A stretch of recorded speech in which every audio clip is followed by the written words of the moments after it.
시간까지 지금 끝났다는 얘기야? 자, 확률 파트는 크게 세 가지로 나눠진다고 여러분들 생각하시면 됩니다. 원래는 확률이 크게 두 가지야. 사실은 확률이 크게 몇 가지라고?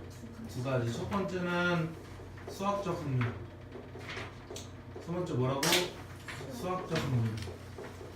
두 번째는요 통계적 확률. 두 번째 뭐라고? 통계적 확률.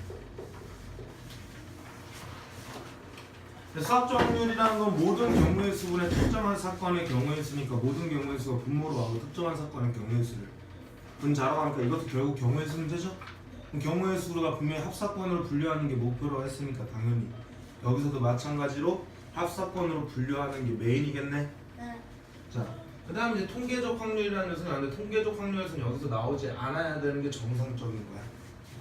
왜냐면 통계적 확률이라는 건 내가 모두 예를 들어서 야구로 따지면 야구를 여러분들 안 좋아하니까 잘 모르겠는데 10번 타석에 섰는데 3번 안타를 쳤어요. 그걸 우리가 3할이라고 얘기를 합니다. 그런 게 통계적 확률이야. 그러니까 10번 중에 3번을 가서 안타 친다 해서 10분의 3이 되겠지. 맞아? 그때 그 10분의 3에서 그 n, 즉 내가 n번을 시도했다라면 우리가 n분의 그 특정한 사건이 r번 일어났다면 n분의 r인 거야. 통계적 확률이. 맞아? 근데 그 n분의 r에서 n을 갖다가 무한히 키우면 그러니까 기본적으로 수학적 확률을 어떤 경우로 구할 수가 없는 형태인 거야. 그럼 분명히 통계적 확률을 써야 되는데 그 통계적 확률을 갖다 n을 무한히 키워버리니까 반복 실시하는 걸 굉장히 많이 하면 수학적 확률과 뭐해지더라? 거의 유사해지더라 이런 내용인데 n을 어느 정도 커야지 한없이 크냐 이거죠. 무한대. 무한히 키워야 되는데 그걸 막 100번을 했어. 10,000번을 했어. 그럼 무한히 키웠다라고 얘기했어. 10,000번을 한 녀석이 많이 키운 거야? 정확하게 표현을 할 수가 없잖아. 그러니까 당연히 여기서는 문제를 낼 수가 있어 없어? 없어. 의제기가 나갈 수 있어요. 나는 10,000번이 적은데? 라고 얘기하면 할 말이 없는 거야. 교육과정 평가원에서 만약에 내가 이걸 많이 했다라고 얘기를 했는데 내가 나는 그게 적은데? 난 10,000번 막 뭐 수도 없이 하는데? 밥 먹듯이 하는데? 응? 충분히. 아니죠. 그렇게 얘기를 해도 내가 그건 적다라고 표현하면 걔네들이 할 말이 없는 거야.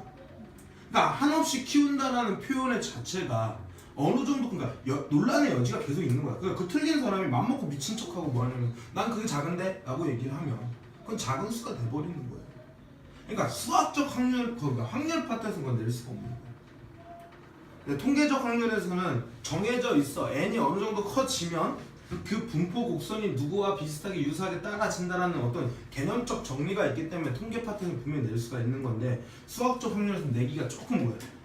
희미하다는 거야. 니네처럼 그러니까 분명히 한없이 키운다라고 하면 되긴 하는데 그것도 어쨌든 간에 논란의 여지가 있잖아. 그런 거 쉽사리 낼 수가 없으니까 얘는 통계 파트한테 양보하자고.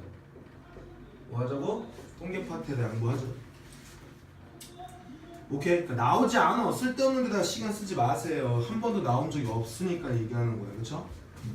이 통계 파트에서 양보를 해주시고 결국 수학적 확률만 하면 되는데 결국 이 수학적 확률이라는 녀석이 우리가 구할 때 모든 경우의 수분의 특정한 사건의 경우의 수를 구하는 이런 경우가 크게 세 가지로 나눠진다는 얘기예요. 첫 번째는 배반 사건에서의 확률.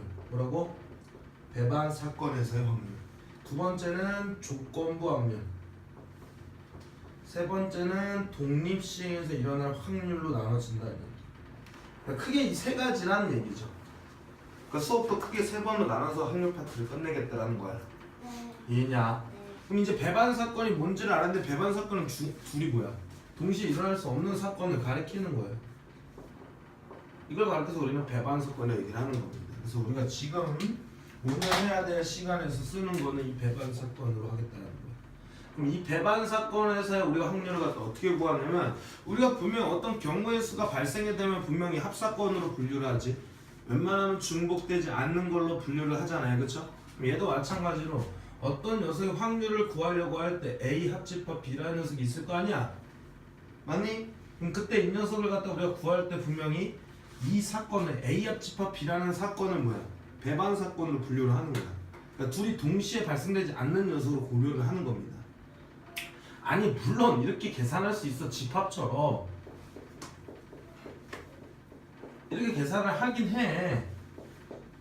이건 뭐 기본적으로 그냥 이건 뭐 공식 써서 쓰는 거잖아요. 근데 이런 문제들은 이런 것들이 있을 때 얘가 뭐 공집합이 아닐 때 이 경우는 좀 신경 써서 가면 되는데 웬만하면 우리가 합사건으로 분류를 해서 문제를 풀 거 아니야. 일반적인 어떤 경우의 수를 풀 때.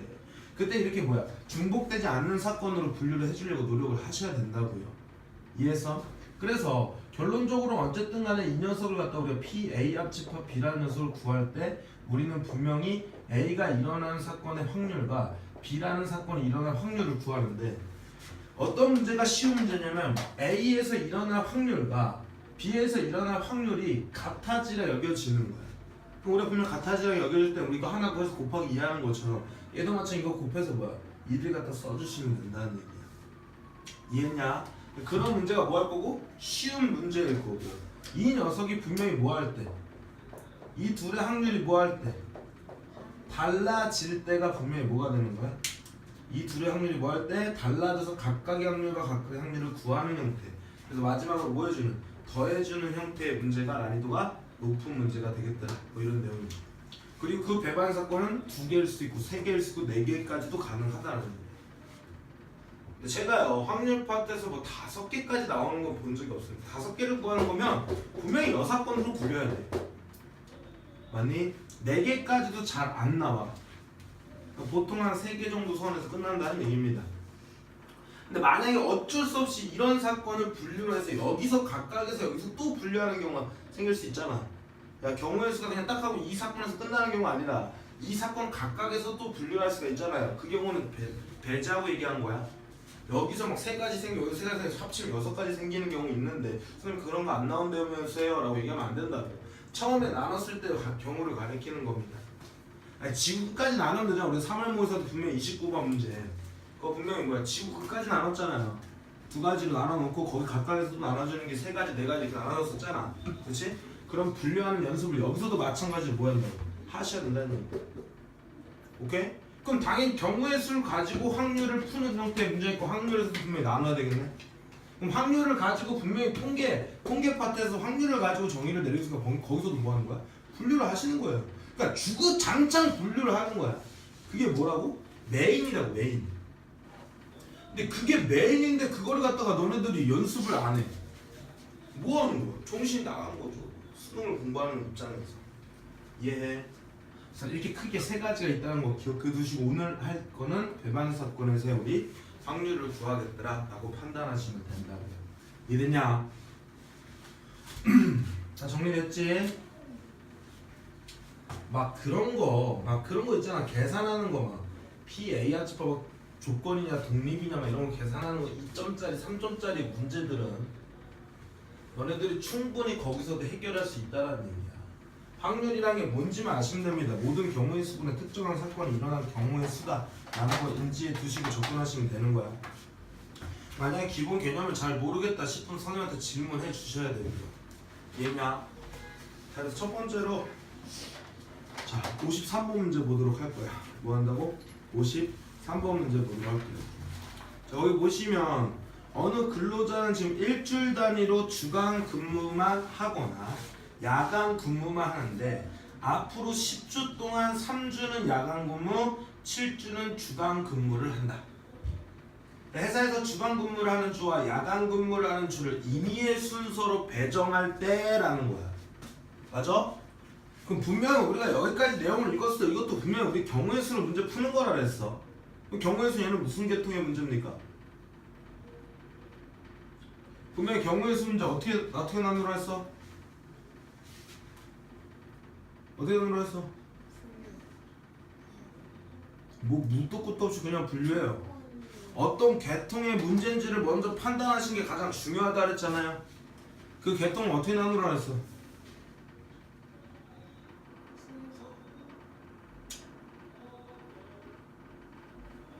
뭐 말도 안 되는 소리야. 영주. 그건 문안에서 하는 얘기고. 아, 여러분들 제가 로드백 그려놓고 그거 뭐야 계속해서 연습해놓으라고 얘기했잖아. 그거 쓸모없어?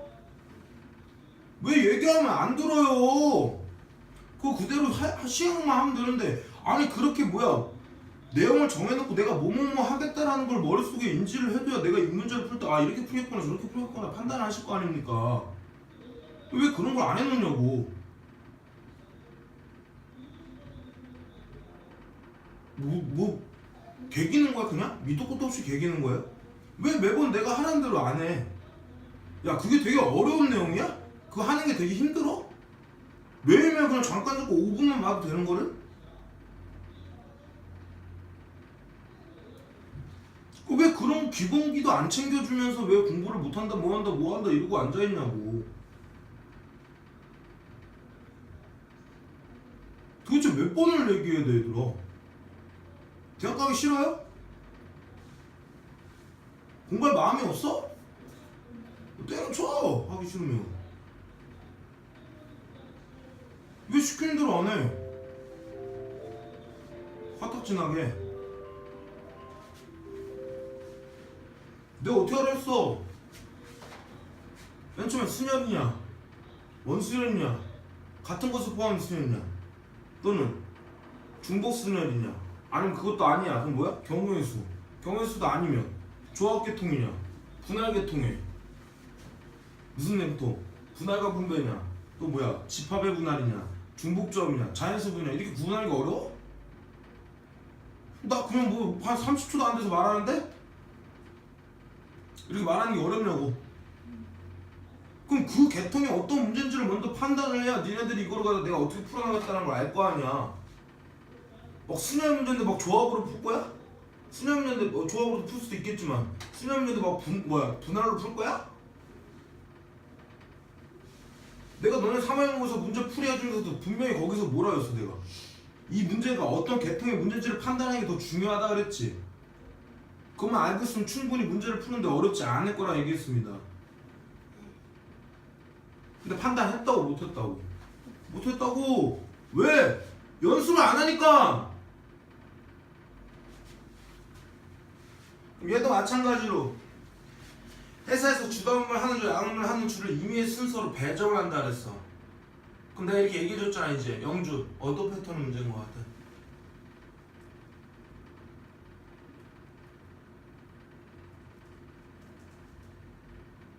미연지 어떤 패턴의 문제인 것 같아? 수녀 계통 중에서 뭐?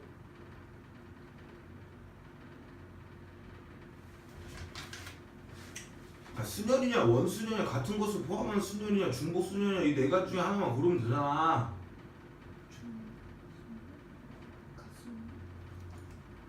아니 10주를 갖다 배정을 하는데 7주는 주 하나 둘 셋 넷 다 여 7개고 3주는 야 이렇게 해서 얘를 갖다 배열한대. 뭐야? 같은 것을 포함한 수열이잖아요. 이거 판단하는 게 어려워? 왜 얘기를 못해 니네들. 어쨌든 간에 얘를 갖다 우리가 분명히 이런 녀석을 갖다 배열을 하고 있으니까 이게 전체 경우지. 그리고 계산할 때 우리가 어떻게 구합니까? 10팩이라는 녀석을 갖다 뭐 하는 거야? 7팩으로 나누고 3팩으로 나눠주겠네. 이게 전체 경우야. 그런데 얘는 뭐라 그랬습니까? 그 근로자가 2주 이상 연속하여 야간 근무를 하지 않을 확률을 구하라는 얘기야. 그럼 분명히 연속해서 야간 근무를 하는 경우의 수로 분명히 합사건을 분류를 해줘야 되겠네. 맞아. 누굴 기준으로? 야간 근무의 연속 개수를 가지고 분류를 하면 되겠네요. 그럼 분명히 3개 야 이렇게 3개 연속으로 붙는 경우 있겠지. 그 다음에 야 2개 붙고 나머지 하나는 따로 떨어져 있는 경우 있겠죠. 그 다음에 야 이렇게 다 떨어져 있는 경우 있겠네. 이거 말고 있어 없어? 없어. 맞아. 근데 내가 지금 구하려고 하는 게 뭐라 했다고?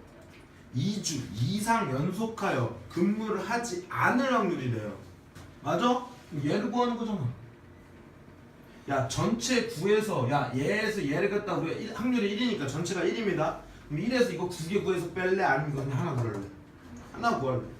그러니까 뭐뭐하지 않으리나 막 이상 이하만 나오면 무조건 6번은 쓰겠다 막 그런 판단을 하시면 안 된다고요. 이해냐? 거기에 용어에 맞춰서 움직이시는 게 아니고 항상 이렇게 내가 어떤 조건을 가지고 분류하는 연습들을 하셔야 된다고요. 이게 중요한 거야. 이게 다시 한번 얘기하지만 이걸 내가 어떻게 가르쳐주니 니네들한테. 니네들한테 이 모든 상황에 맞춰서 경우에서 야 이럴 때는 이렇게 나누고 이럴 때는 이렇게 나누고 이렇게 야 모든 패턴을 내가 정의 내릴 수 있어? 그걸 내릴 수 있는 사람이 있어? 없어. 결국 니네들이 이걸 연습해야 된다는 얘기 아니야.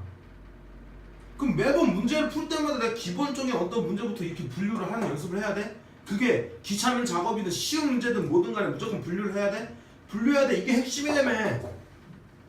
그럼 매번 문제를 풀 때마다 뭐 하는 거야? 분류하는 연습을 해야 될 거 아니야. 그냥 단순히 딱 메시 맨 이렇게 적는 게 아니라 그게 왜 메시 메시 되는지에 대한 어떤 합사건으로 경우를 분류를 해보라고 셈을 할 때 예. 그럼 결국은 얘가 뭐라고 했다고? 야가 연속으로 오지 말아야 된다는 얘기야. 그럼 연속으로 와도 되는 거 이렇게 연속으로 나오지 않아야 된다는 걸 우리가 문제를 풀 때 분명히 그런 방법 있었지. 연속으로 와도 되는 걸 먼저 뭐 하라고? 쭉 배열을 시키라고요. 맞냐? 그래서 어떻게 했다고? 주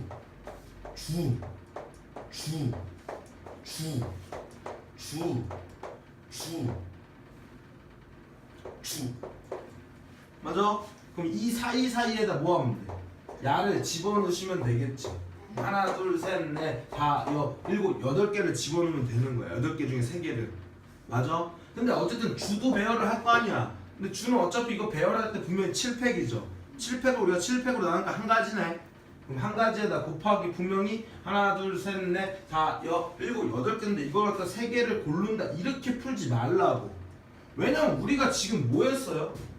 같은 것을 포함한 순열로 문제를 풀었지. 그럼 나도 분명히 여기서도 뭐 해야 돼? 같은 것을 포함한 순열로 문제를 계속해서 같이 풀어줘야 된다는 얘기야. 맞니? 그럼 얘는 8개 중에 3개를 뭐 하는 거야? 뽑아서 배열을 할 건데 그거를 갖다 뭐 하는 거야? 3팩으로 뭐 해줍니까? 나눠주시는 거라고요. 이렇게 계산을 해야 된다는 얘기야. 맞아? 그럼 얘는 8, 7, 6을 갖다가 3, 2, 1로 나눠주니까 얼마야? 56까지가 되겠네요. 그래서 전체 경우는 얘 나름 얼마냐 얘? 이거 계산 얼마야? 10, 9, 8, 3, 2, 1이니까 120인가요? 그럼 120이 전체가 되는 거고 그 특정한 사건이 일어난 경우에서 얼마라고? 56까지가 되는 겁니까? 이거 계산하면 30분에 얼마 되고 14가 될 거고 15분에 얼마 되더라? 7이 답이 되겠더라. 뭐 이렇게 문제를 푸는 겁니까? 답이 몇 번이야? 2번이 되겠더라. 이렇게 문제 푸는 거죠. 아니 방금 얘기했잖아. 같은 것을 포함한 순열로 문제를 풀었는데 왜 조합 계통으로 넘어가? 이 계통 문제가 지금 순열을 판단했으면 순열로 문제를 풀어야지. 그럼 너는 이렇게 남았을 때 어느 때는 순열을 풀고 어느 때는 조합 풀고 막 이렇게 헷갈린다고. 문제를 풀 때 뭐야? 논리적으로 해석을 하고 문제를 풀려고 하려면 그 문제 풀이를 갖다 내가 그렇게 판단했으면 그렇게 문제를 풀려고 노력을 해야 될 거 아니야. 근데 어떤 문제는 조합을 풀고 어떤 문제는 순열을 풀고 어떤 문제는 또 조합을 풀고 막 순열로 가다가 조합으로 바꾸고 막 이렇게 하면 니네들이 일괄적인 풀이가 돼? 들어와.